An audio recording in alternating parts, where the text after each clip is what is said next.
everyone, welcome to another episode of Hawaii in Real Life. We're here at Indigo Restaurant in Chinatown with Glenn Chu, the owner. And Thank you for inviting me, Melissa. It's my pleasure coming on to my house. This is a great house. Isn't it a wonderful house? My grandmother always taught me that the house always has spirit. And where there's spirit, there's always good food. And there is good food. Thank you very much. I think that you and your guests will really enjoy taking a walk through and a stroll through where I live and where I work and play now. Oh, okay. I've got a couple of wonderful chefs in the back also that you'll meet later. Okay. But you know what? One of the hard things about Indigo was that we were closed for a few months because of a fire. It was absolutely quite devastating to me when that happened, and I really had to dig hard to get to this place of reopening last Friday. And what a wonderful feeling that was. Now it was 3 months, right? It was 3 months, and the first 2 weeks were the worst 2 weeks in my life, and I was just absolutely devastated. But with the help of family, friends, vendors, my landlords, they all pitched in to help me reopen. Nice. Isn't that great? That's what you call real ohana. Yeah. Not only that, we have had employees who have stuck around and waited for us to reopen. Customers keep calling, asking when we'll be reopen. And so there was this whole outpouring of generosity to us. The community in general, while we were closed, unfortunately suffered. And we really felt for our neighbors who have sunk their souls into their businesses in the Chinatown area. We're asking that you all come back now to the Chinatown, and it's not just us that's open and doing new things, but there are many of other places to come, to see, shop, to eat, to drink, and mainly to socialize. Let's make friends. We like that. Okay, so since the fire, what kind of changes I know you've undergone a lot of menu changes. Have there been other physical changes in your house? Yeah, there's been a few physical changes, but not to the degree that a lot of things have changed. The fire actually took place in the second floor in the employee locker room. And when that happened there, it burned the locker room, the offices, and our storeroom. And then it affected the offices downstairs in the bathroom. So all those spaces are being redone. We still don't have our office space, but they're working on it. Oh, and we should be back up in line pretty soon. Okay. So let's take a look at some of the new things. I know they have new art. Well, we've got art on the walls, but we've also decided when I came back and opened Indigo in 1994, I went to Indonesia and I bought these wonderful tables and I had them made for me. Oh, okay. These tables here are the epitome of lovely woodwork that we had covered with tablecloths. And I can imagine what the person who made these tables were thinking that when I ordered that from them, but they were exquisite, and unfortunately we always had it covered up, and it was actually had a lacquer finish to it. To warm it up, we had it sanded and finished with wood oil. And it gives out that wonderful warm look to it. It's warm and also a little bit lighter than it used to be. Doesn't it look that way too? Yes. And it also gives you that feeling that you're not so stiff. You're not in just a white tablecloth restaurant. Right. It's like casual smart. Thank you. Thank you. And in the inside, what we have are a little bit of paintings from my wife, Barbara. She's the artist and the talent in the family. Oh.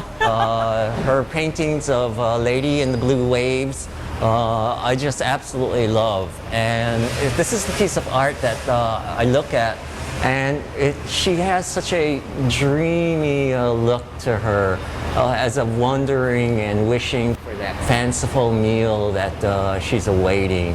And the fish are surrounding her, and my wife does also our wine list, and she is such a wonderful person.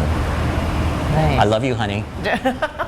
Make sure you look into the camera and make sure she's... Oh, I love you, honey. And that one is also done by your wife. And that is done by my wife also. And that's a little play on the Chinese theme of paper cuttings.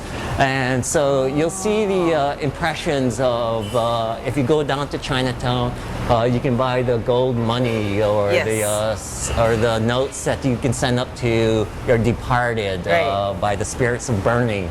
And this is a play on that. And again, it's a nice texturing layer with the tiger on top. Again, one of my favorite pieces of art. Cool. Thank you. Are there any other items that are new? And no. No. Just checking. Actually, the layout looks a little bit different from before. It's what's different is a lot more open. We've decided to give our guests much more space. It is a lot more open. It's a lot lighter room, and I believe it's a room that that you can feel comfortable in and will never overcrowd the space. I noticed the gong there. That's the one that you used to use to announce this the is a gong, dessert? the chocolate dessert, or the Madame Pelle's volcano. And they would come out with dry ice and smoke blowing off the top of it. And I brought this gong back with me back in that one trip that when we went to Indonesia. And it was done by the Balinese Orchestra Royal Courtier. Oh. And what they do is they assemble all different sized gongs, and I picked out the one gong that had the most wonderful resonance. So when you tap into it, there's a deep sounding rumble that goes through you. And I'm sure that even if you couldn't hear, you could feel the rhythm and the vibrations of it. Ah.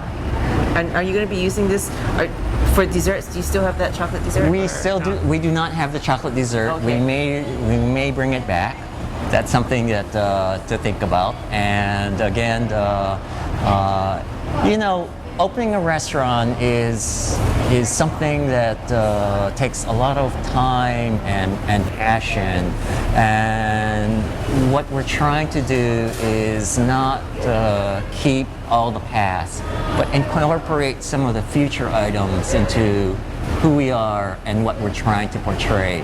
And I think that's where the real growth of the restaurant becomes, knowing who you are and where you're going, and wanting our guests to follow along with us. And they'll see those changes that have happened.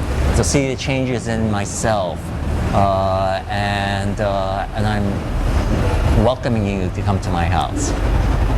Cool.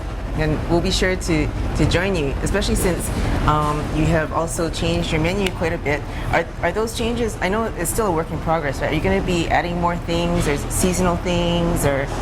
Yes, very, very much so. And Melissa, seasonal items are, you know, let's face it, I grew up in the 50s, and I'm that old. I didn't want to say that, but I grew up in the 50s, and you had what you had at the Oahu market, or the market downtown in Chinatown. And whatever vegetables that came out, whatever looked good, my grandmother, my mother would buy, and we would take home in my mother's Rambler. All the little kids in the station wagon, and we'd gather up all the groceries and take that home. And that's how we cook here, is that we go to Chinatown, we see what's good, we see what's seasonal. If there's a fish that we like, we pick it out and break it down here. With Chef Bob and his skills with cutting of meat, it just adds that extra dimension for us. And Chef Dave Cruz has been a real brother to me, and he will always be my brother. Wow. Wow, sounds like a great team. Okay, so if you want to check them out, come to Indigo in Chinatown. They're open Tuesday through Friday for lunch and Tuesday through Saturday for dinner. For now. For now. And you can find them on the web at indigo-hawaii.com, and on Twitter, which is coming soon, and Facebook, which is also coming soon. Okay, thank you. Thanks, guys. Aloha.